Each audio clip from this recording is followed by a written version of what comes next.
चलिए, very good morning to all of you. Binomial theorem algebra का ये जो चैप्टर है बाइनोमियल थ्योरम, इसमें कल आपने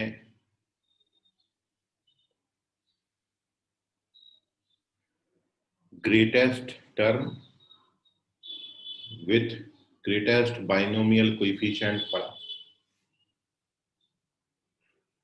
और उसका यूटिलाइजेशन हमने क्वेश्चन में भी देखा। नाउ बाइनोमियल थ्योरम में थ्योरी में और आगे बढ़ने से पहले पिछला जो कुछ भी है वो कुछ क्वेश्चन के थ्रू हम डिस्कस कर रहे हैं ताकि आपका पुराना रिवाइज भी हो जाए और क्वेश्चन भी आपके साथ डिस्कस हो जाए। तो इनमें जो सबसे पहला क्वेश्चन है आपका आज की क्लास के लिए, फर्स्ट क्वेश्चन है यू हैव टू फाइंड। जो कल आपने पढ़ा था मैं वहीं से शुरुआत कर रहा हूँ, पुराने से फिर नए से पुराने थ्योरी की तरफ अपन जाएंगे। तो the greatest term in the expansion of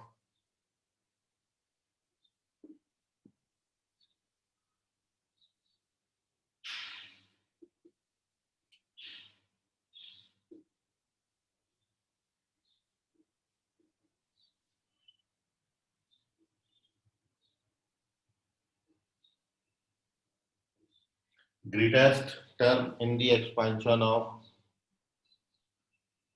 root 3 into 1 plus 1 upon root 3 whole power 20 is। इस एक्सपांशन में ग्रेटेस्ट टर्म कौन सा होगा? ऑप्शन है आपके, क्या ये 7th टर्म होगा या 8th टर्म होगा या 9th टर्म होगा या फिर इनमें से कुछ भी नहीं होगा।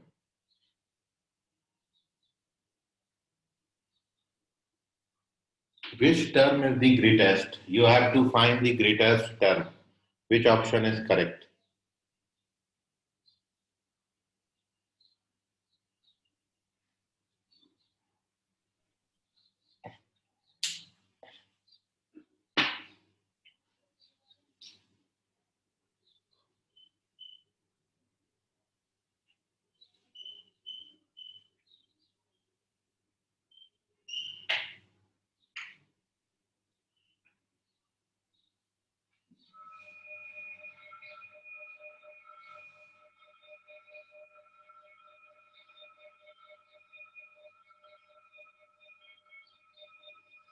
तो मयूर, जो आपका आंसर है वो एकदम सर गलत हो गया। एक मिनट हाँ, मालूम है।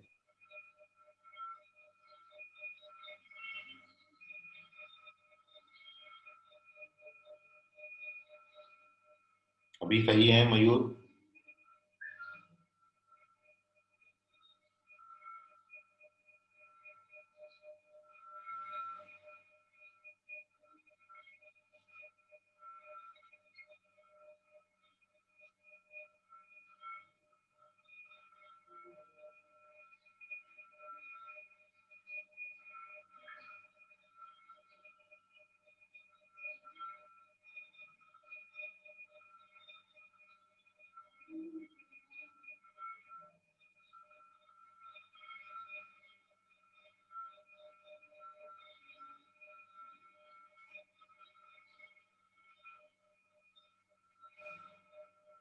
हो ऋषभ बोधे, आपका आंसर गलत हो गया।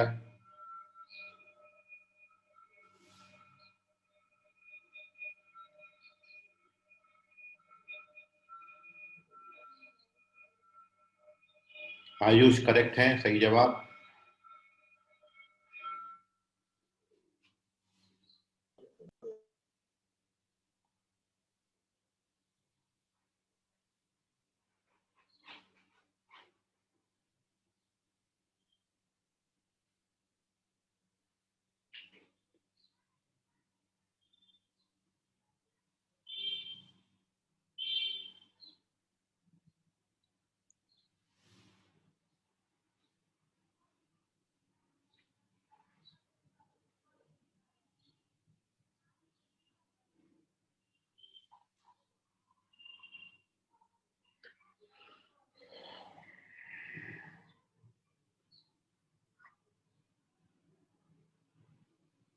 मानसी करेक्ट है।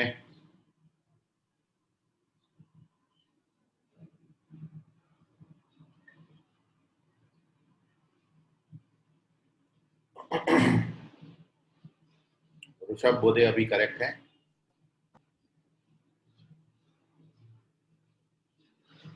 अन्वेषा करेक्ट है।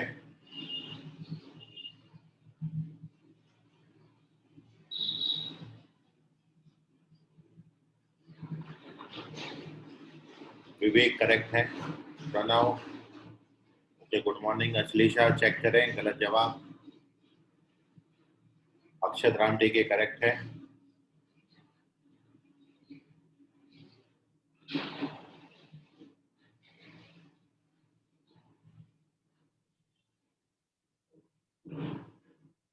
Okay, so here we discuss the solution of this question. Harsham Bharti wrong. Correct answer is second option, eighth term. इस एक्सपांशन का जो आठवां टर्म है वो ग्रेटेस्ट टर्म होगा, और ग्रेटेस्ट टर्म आपसे पूछा है, ग्रेटेस्ट कोएफिशिएंट नहीं पूछा है, ये ध्यान में रखना है। और ग्रेटेस्ट टर्म निकालने के लिए कल आपने फॉर्मूला पढ़ा था कि सबसे पहले you calculate the value of m which is mod x into n plus 1 divided by x plus 1। तो इस फॉर्मूला में जब वैल्यू डालेंगे तो x आपका सेकेंड टर्म 1/√3 दिया है, और n plus 1 का वैल्यू 21, और नीचे 1/√3 plus 1 हो जाएगा। Now we calculate this, gives you 21/√3 plus 1। 21/√3 plus 1 is 21/2.732, which is 7 point something, which is not, जो कि does not belongs to set of integer, जो कि integer नहीं है, 7 point something आता है। तो क्योंकि m integer नहीं है, therefore जो ग्रेटेस्ट टर्म के लिए फॉर्मूला आपने पढ़ा, greatest term in this expansion is t, इस नंबर का greatest integer value 7 point something की ग्रेटेस्ट इंटीजर वैल्यू प्लस 1, तो 7 पॉइंट समथिंग का ग्रेटेस्ट इंटीजर वैल्यू 7 आएगा, तो टर्म आपका 8 हो जाएगा। So 8th term is the correct answer.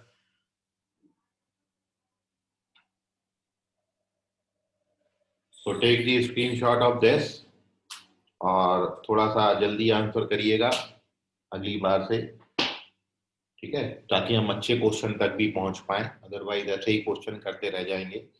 तो moving on to the next sum. Sir हाँ, सर बोलो बोलो। सर सर हम √3 को अंडर मल्टीप्लाई कर सकते ना, फिर a और b को इंटरचेंज कर सकते क्या? नहीं नहीं, √3 अंदर जाएगा। √3 अंदर जाने के लिए √3 पे 20 का पावर होना चाहिए। यहाँ पे 20 लगा है, तो √3 अंदर तभी डाल पाओगे जब √3 पे भी 20 का पावर होगा, तब √3 अंदर जाएगा, ठीक है। अगर रहता तो हम a और b को इंटरचेंज हाँ, कर वो सकते थे ना? इंटरचेंज करके कोई फर्क नहीं पड़ता। ठीक है सर। एक और question, numerically you have to find the greatest term in the expansion of 2 plus 3x power 9।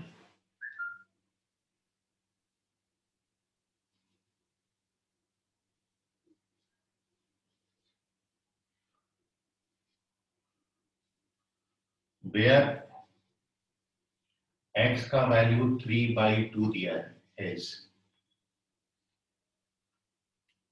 अब इस एक्सपांशन में आपको बताना है कि न्यूमेरिकली ग्रेटेस्ट टर्म कौन सा है।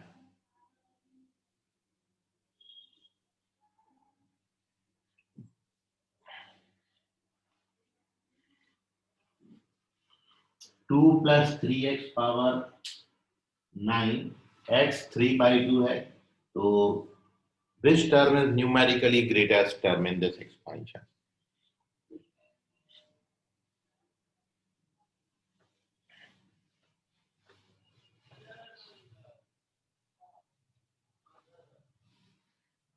अगेन वैसे ही जो कल आपने थ्योरी पढ़ा उसी पर बेस्ड क्वेश्चन।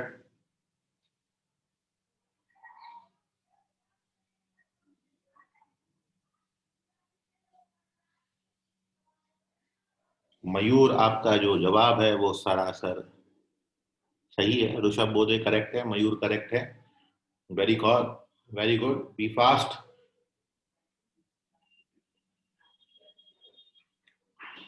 दौड़ लगाएं तेजी से, बाकी बच्चे भी। अश्लेषा करेक्ट है, वेरी गुड, 3 सही जवाब। प्रणव चेक करे, गलत हो गए। मानसी करेक्ट है। अक्षत राम टेके चेक करें।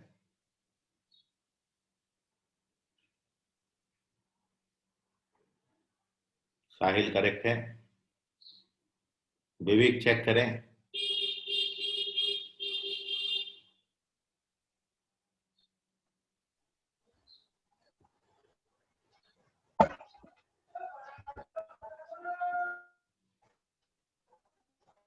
खुशी चेक करें, गलत जवाब।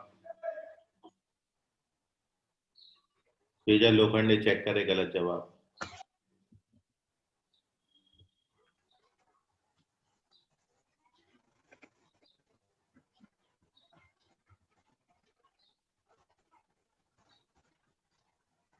Okay, so here we discuss the solution of this question. देखिए करेक्ट आंसर क्या है इस क्वेश्चन का।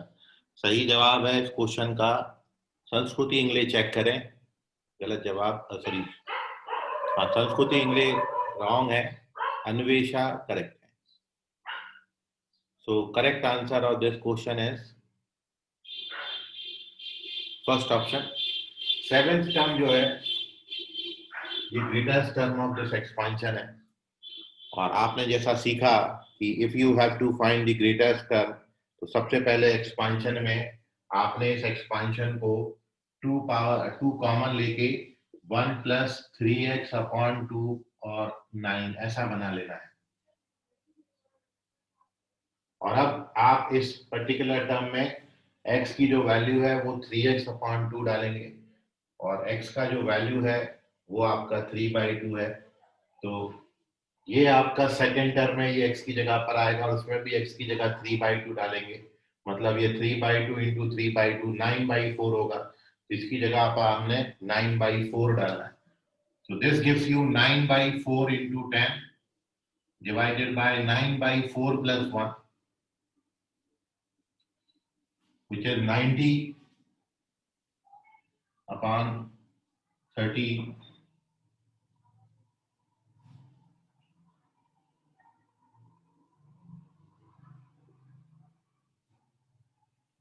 अठहत्तर, बाकी देख लेना, 6 पॉइंट समथिंग आएगा। नॉन इंटीजर आ रहा है, so therefore greatest term is, खत्म हो गया, इतना ही करना था। टी 6 पॉइंट समथिंग का greatest integer value plus 1, which is t6 plus 1, and which gives you t7. So seventh term is the numerically greatest term in this expansion. पूरे sir वो 9/4 का एक बार समझाओ प्लीज। क्या बोले? 9/4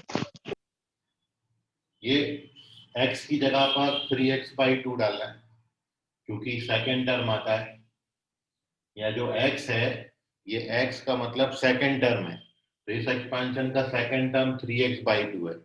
तो यहाँ पर भी 3x/2 आएगा और यहाँ पे भी 3x/2 आएगा, और x का वैल्यू ऑलरेडी आपको 3/2 दे रखा है। ठीक है, सो एक्चुअली जो फॉर्मूला है उसमें कंफ्यूजन जनरली जो होता हाँ है सर। कि हाँ, इसको ध्यान में रखें कि जो फॉर्मूला लिखा है इसमें आप मेंशन कर लें कि यहाँ इस फॉर्मूला में, क्योंकि ये जो फॉर्मूला है ये फॉर्मूला हमने 1 प्लस एक्स पावर n के लिए लिखा है, जब हमारी सेकेंड टर्म x थी तब। तो ये याद रखना कि यहाँ पर आपने सेकेंड टर्म लेना है, ये सेकेंड टर्म का वैल्यू है, ये वो वाला x उठा के मत डालना, ये सेकेंड टर्म है। जो भी एक्सपांशन दिया होगा उस एक्सपांशन का सेकेंड टर्म लिखेंगे। हमको सेकेंड टर्म ये दिया था, तो मैं यहाँ पर फिर वो 3x/2 लिखूंगा, और बाद में उसमें x की जगह पर 3/2 डालूंगा। This gives you 9/2। तो नोट कर लीजिए इसको। कोई डाउट और किसी के मन में है तो पूछ लीजिए। Moving on to the next sum, third question की तरफ बढ़ रहे हैं।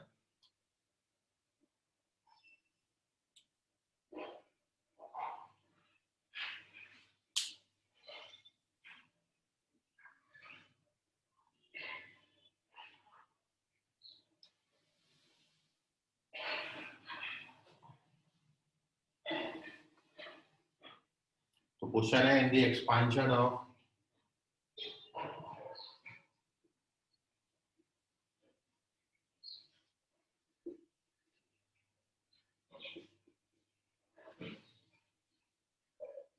x plus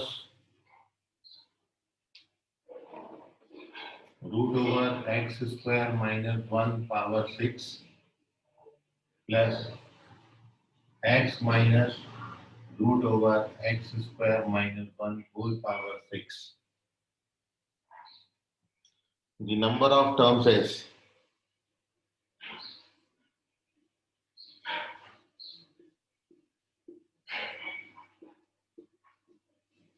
कितने नंबर ऑफ टर्म्स होंगे इस एक्सपांशन में? ऑप्शन है आपके 7, 14, 6, 4। 7 टर्म आएंगे टोटल, 14 आएंगे, 6 आएंगे या फिर 4।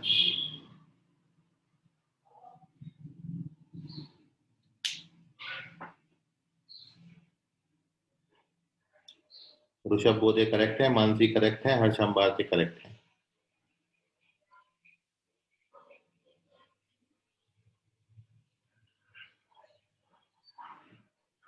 मयूर करेक्ट है।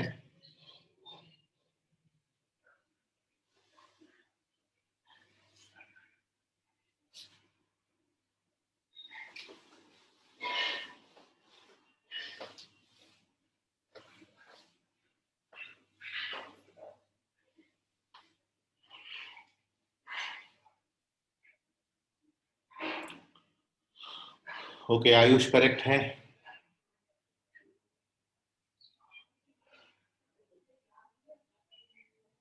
You have to find the total number of terms in this expansion। यदि आप थ्योरी को बराबर याद रखेंगे तो हर क्वेश्चन आप बना पाएंगे।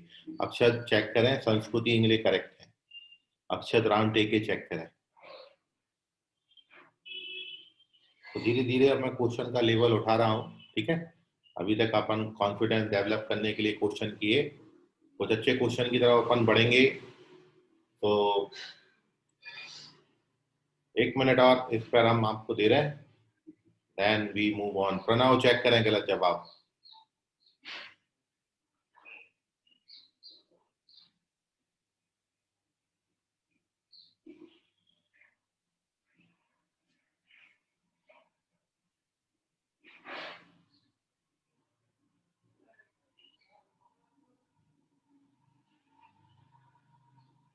बाप रे, ये क्वेश्चन भी गलत कर दोगे तो जाके थ्योरी रिवाइज करिए, फॉर्मूला पढ़िए, सब आपको लिखा के दिया है। रिवीजन नहीं करोगे तो वाट लग जाएगी। अश्लेषा चेक करें गलत जवाब। सॉरी अश्लेषा, अच्छा अश्लेषा अन्वेषा दोनों चेक करें गलत जवाब, रॉन्ग आंसर्स।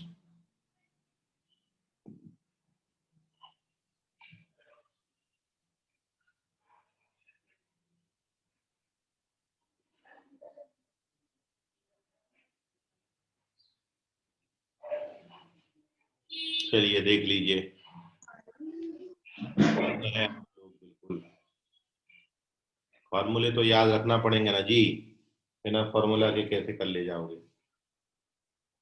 तो आपको ये लिखा के दिया है कि आपको ध्यान में आएगा जब मैं लिखूंगा कि जब आपने यहाँ पर लिखा था a plus B power n और plus a minus B power n और a plus B power n minus a minus B power n, फिर आपने लिखा था जब n ऑड हो, n इज इवन लिखा था पहले, फिर आपने लिखा था n इज ऑड। ये सब आप पढ़ चुके। Yes sir. और हेडिंग आपने डाली थी टोटल नंबर ऑफ टर्म्स। तो total number of terms in this expansion जब प्लस साइन है तो ये आपको लिखा के दिया n/2 + 1 और इसी पर बेस क्वेश्चन था आपका, ये कंडीशन पर बेस। इंडेक्स इवन है और प्लस का साइन है तो 6/2 करेंगे 3, 3 और 1 4, टोटल नंबर ऑफ टर्म्स है 4।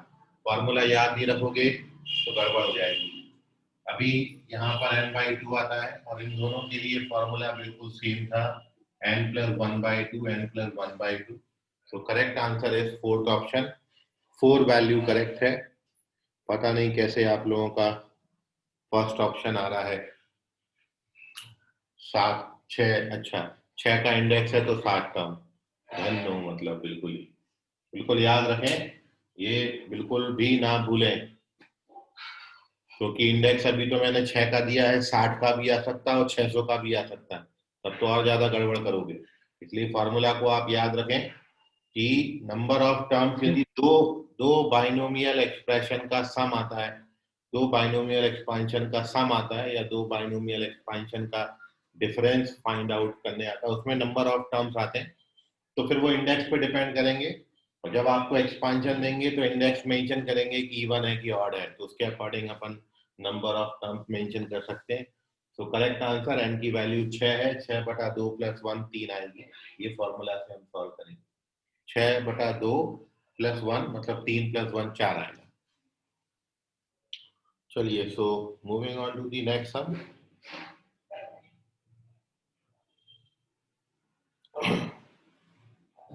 अब इसमें बताइए, देखते हैं कितना हद तक आप सही होते हैं।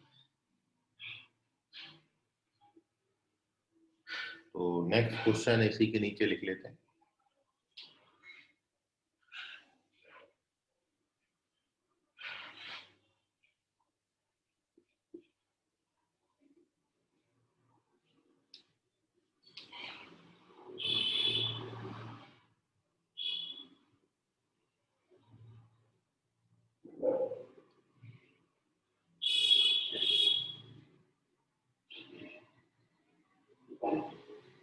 Number of terms in the expansion of 1 + 3x + 3x square + x cube whole power 6 is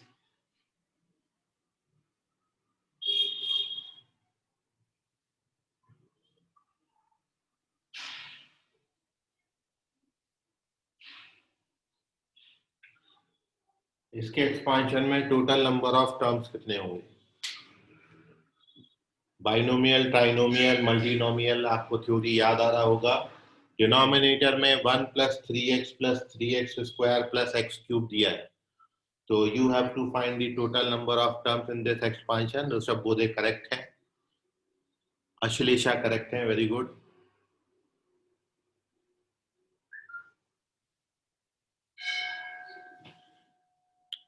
Rishabh Bodhe, Ashlesha, only 2 answers are there.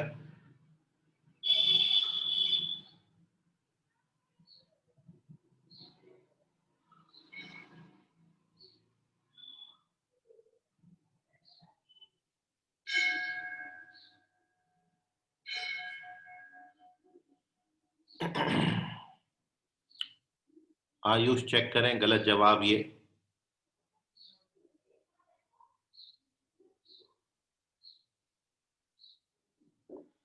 Sejal Lokhande, wrong answer.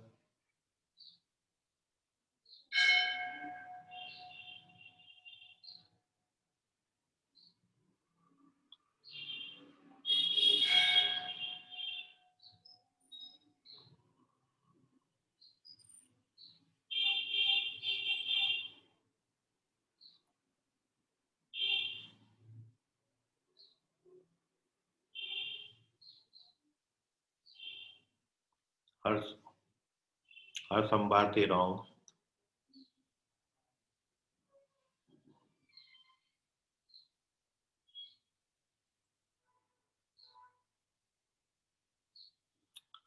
Akshat Ram Teke, correct answer.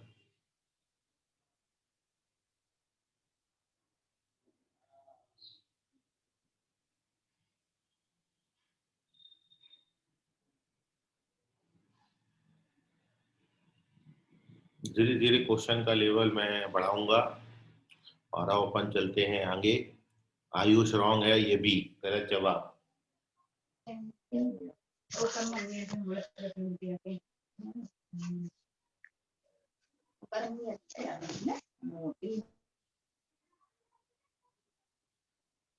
Tanmay Rangari check करें, साहिल साहू चेक करें, गलत जवाब।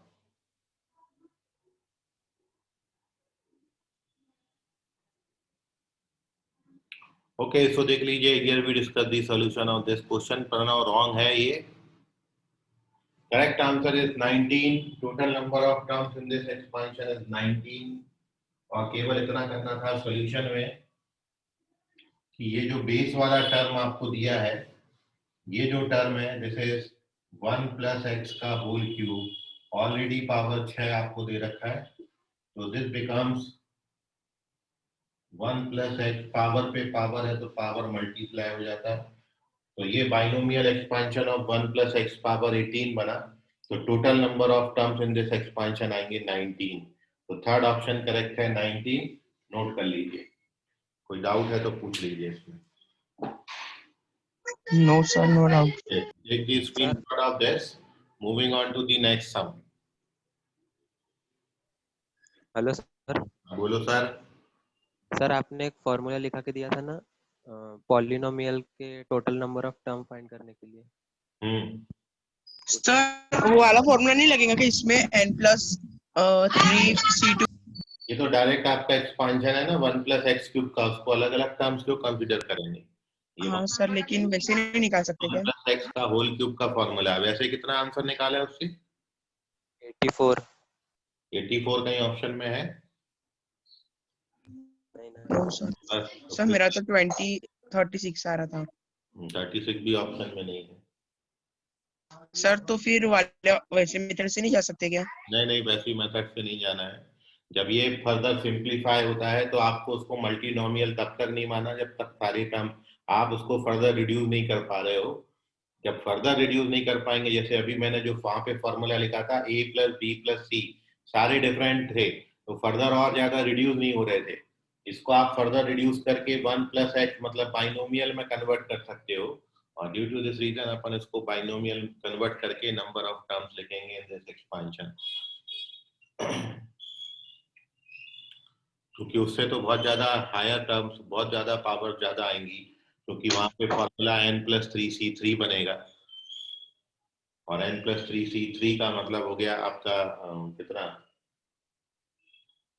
6 3 9 9c3, 9c3 को कैलकुलेट करना पड़ेगा, तो ज्यादा लंबा नंबर आएगा। इसको दिखाना हेलो सर, ये ऊपर वाली एक्सप्रेशन को रेडियस करके बताना क्या रिड्यूस?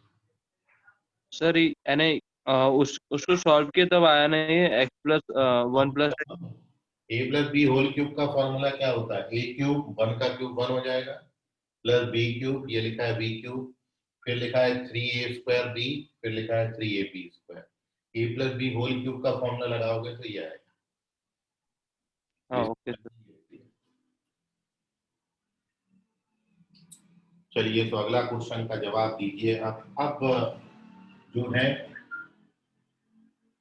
वो क्वेश्चन मैं थोड़े से ठीक ठाक कर रहा हूँ, इसमें कैलकुलेशन करनी पड़ेगी। ये तो ऐसे ही बस आपने डाला, जैसे यहाँ पे पूछा था तो फॉर्मूला में वैल्यू डाला, ये यहाँ पे पूछा था तो फॉर्मूला में वैल्यू डाल के आ गया। अब थोड़ी बहुत कैलकुलेशन आपको करनी पड़ेगी अगले सवाल में।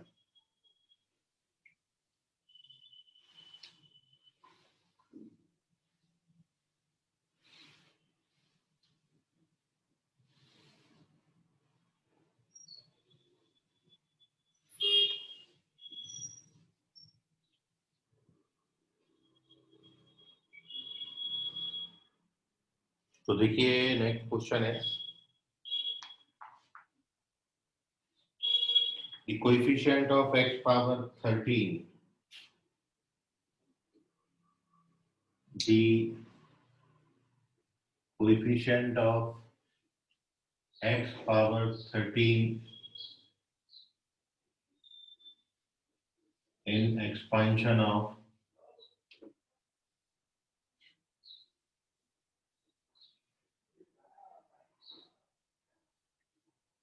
one minus x power 5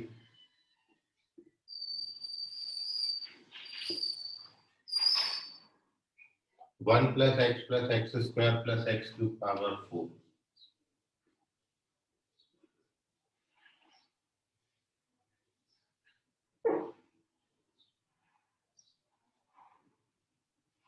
is, option है आपके 4 -4 0 none of these।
वो सब बोधे, आपका जो आंसर है वो सही है।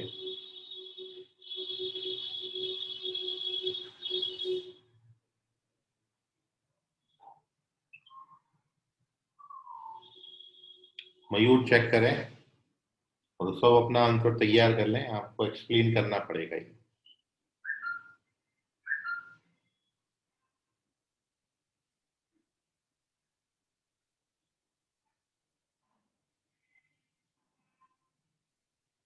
नहीं मयूर, ये भी गलत हो गया।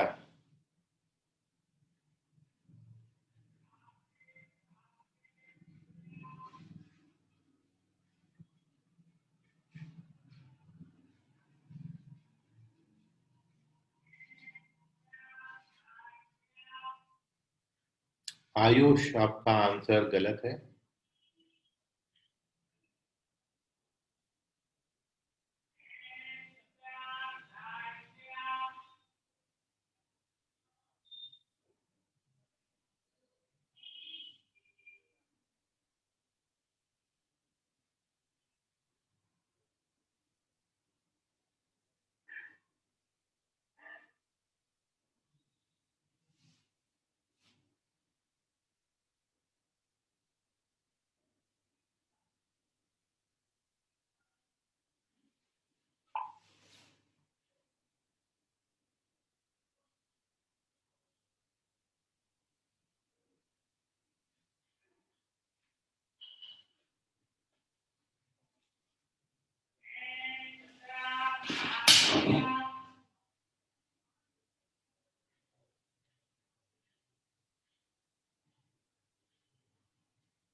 चलिए, नहीं आ रहा है मतलब देख लेते हैं।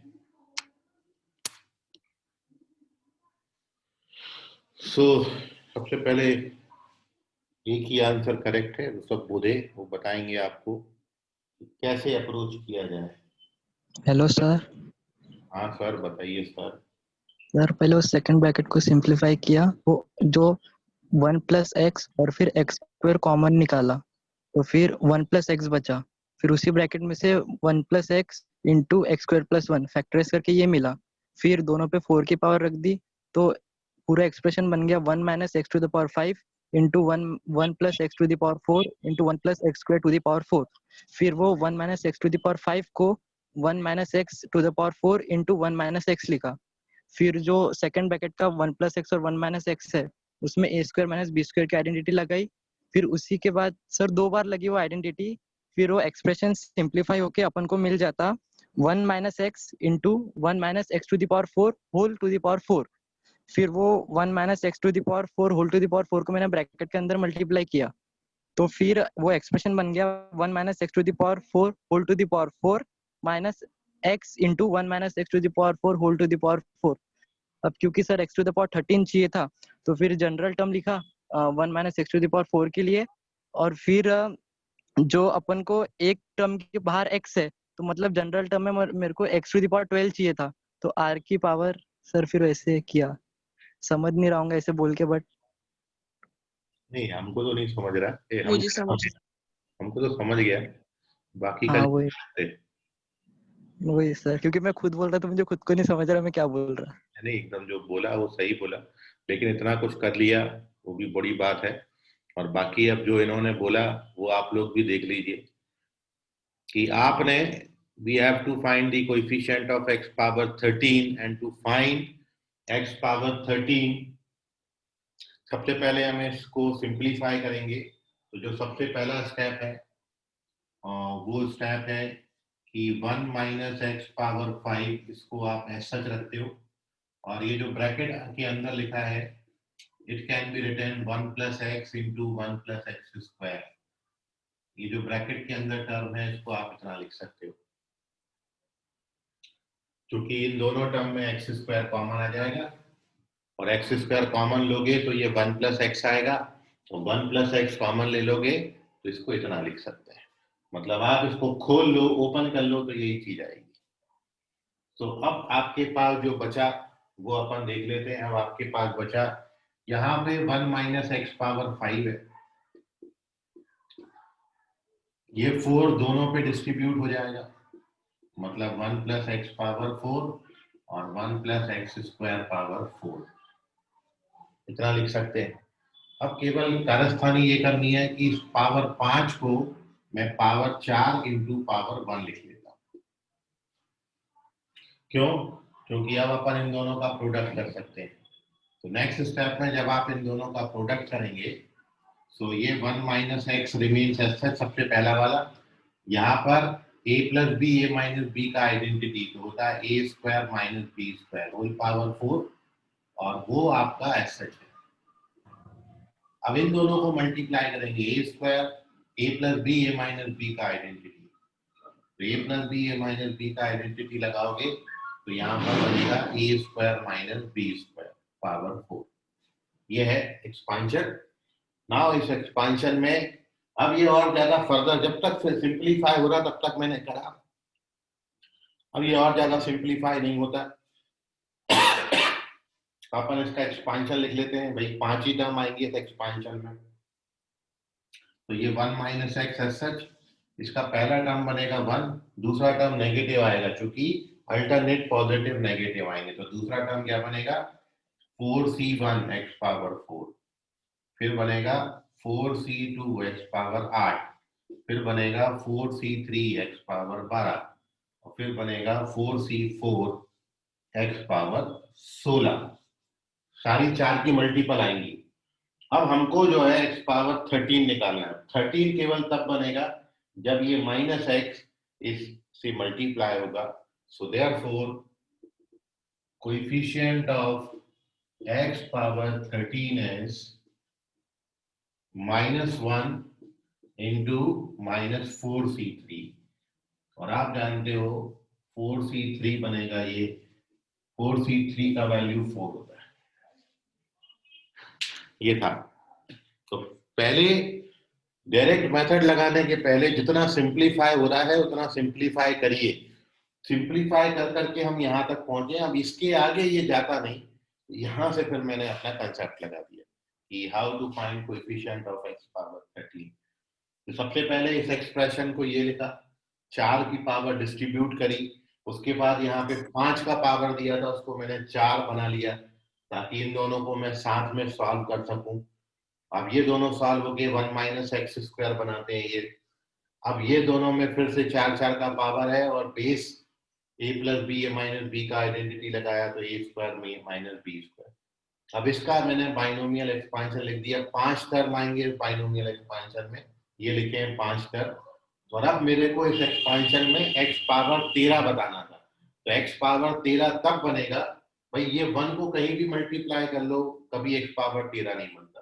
अब ये जो एक्स पावर 1 है इसमें मल्टीप्लाई होगा तो 1 का पावर बनाएगा, इसमें 5 का बनाएगा, इसमें 9 का बनाएगा, 13 केवल इसमें बनाएगा। तो एक्स पावर 13 का कोएफिशिएंट -1 इंटू -4c3 होगा, मतलब 4c3 होगा, और 4c3 का वैल्यू 4c1 के बराबर होता है, इसलिए वैल्यू 4 आएगी।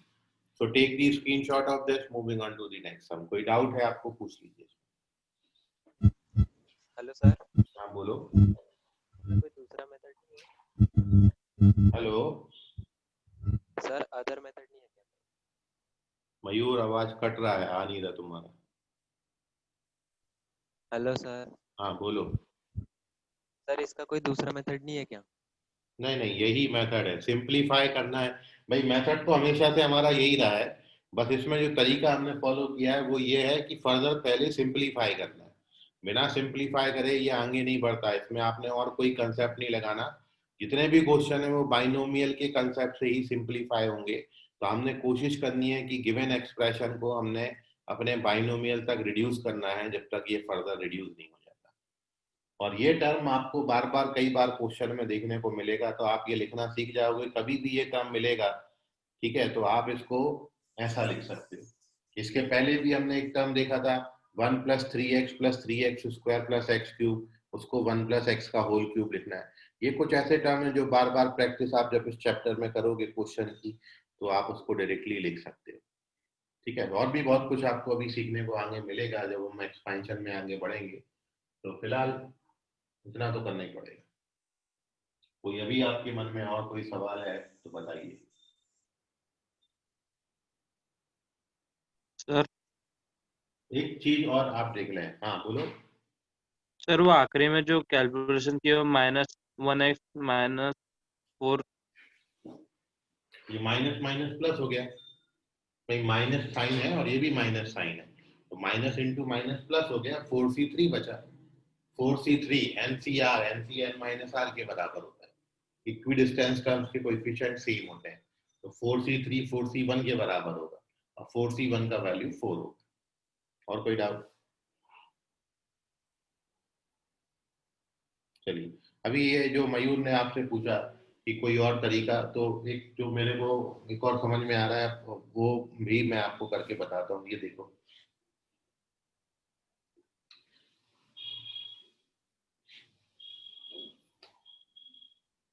एक तो जो बात है वो इसमें भी आपको कुछ नया सीखने को मिलेगा, तो वो आप पहले देख लो वो नई बात क्या है। उसका यदि अपन यूज करते हैं तो ये 3-4 स्टेप तो मैं आपकी सेव कर सकता हूँ।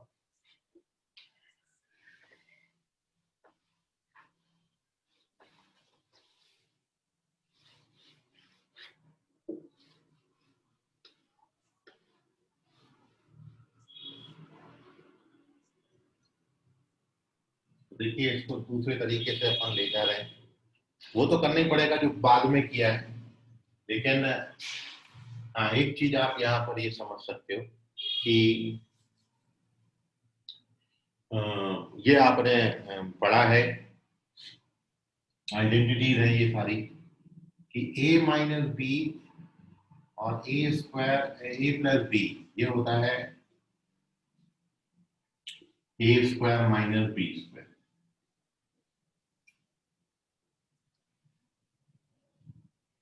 और अब इसी को मैं ऐसा लिख सकता हूँ, यदि मैं a की जगह पर 1, b की जगह पर x लिख दूं, a की जगह पर 1, b की जगह पर x लिख दूं, a की जगह पर 1, b की जगह पर x लिख दूं, 1 - x²। अब देखना ध्यान से, अब ये 1 - x और ये 1 + x + x² होगा। ये भी आपने आइडेंटिटी पढ़ा, a - b a² + b² + ab। ये फॉर्मूला होता है a³ - b³ का, तो ये 1 - x³ बनेगा। ये आपको बहुत हेल्प करेंगे रिजल्ट। ऐसे एक और मैं लिख देता हूँ, यदि 1 - x लिखा और अब ये 1 + x + x² + x³ पे जाके खत्म हो रहा है, तो फिर इसका रिजल्ट ये कितने के बराबर होगा? 1 - x⁴। ऐसे ही ये 1 - x और 1 + x + x² up to x⁴99 तक गया, तो ये 1 - x⁴100 हो जाएगा। तो इन बातों को ऑब्जर्व करके, ये अपन जानते हैं ऐसा मान के, ये जो एक्सपांशन आपको दिया था, नाउ इस एक्सपांशन में मैंने पावर 5 दिया है, पावर 5 में एक पावर मैंने बाहर रखा है और अब बची 4 पावर, वो 4 पावर इसके साथ लिख ली।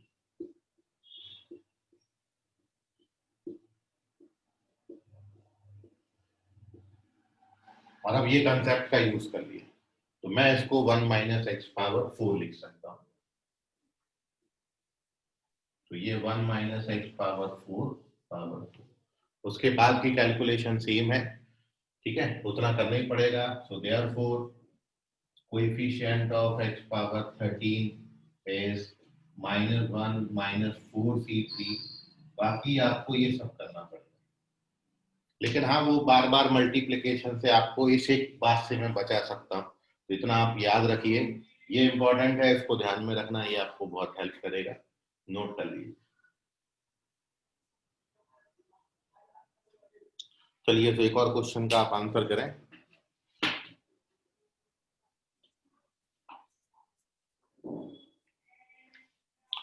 क्वेश्चन है the sum of coefficient of even powers of x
sum of coefficient of even power of x in this expansion 1 plus x square plus x cube whole power 5 इस expansion में sum of coefficient of even power of x आपको बताना है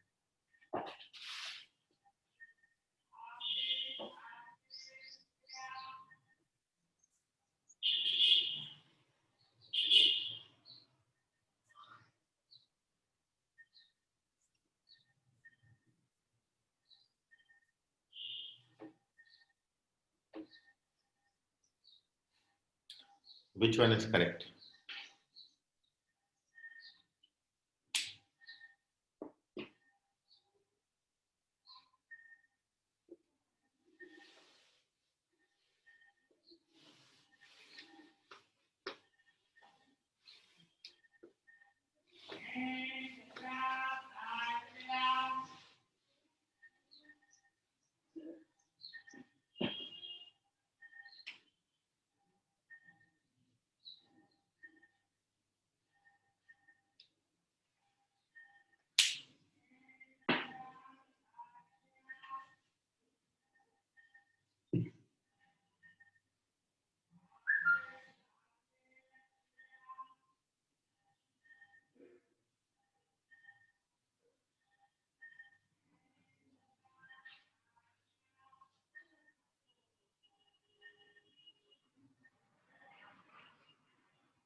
Next है the coefficient of term independent of x in the expansion of 1 plus x plus 2x cube 3/2x² minus 1/3x whole power 9.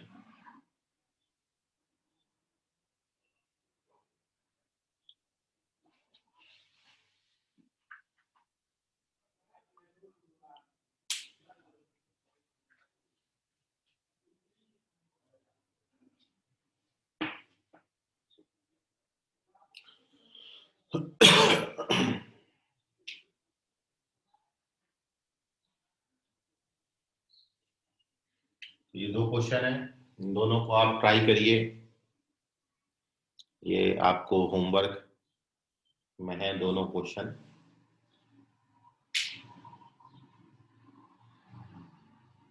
और ऐसे ही इसमें अपन level और बढ़ाते भी जा सकते हैं क्वेश्चन में।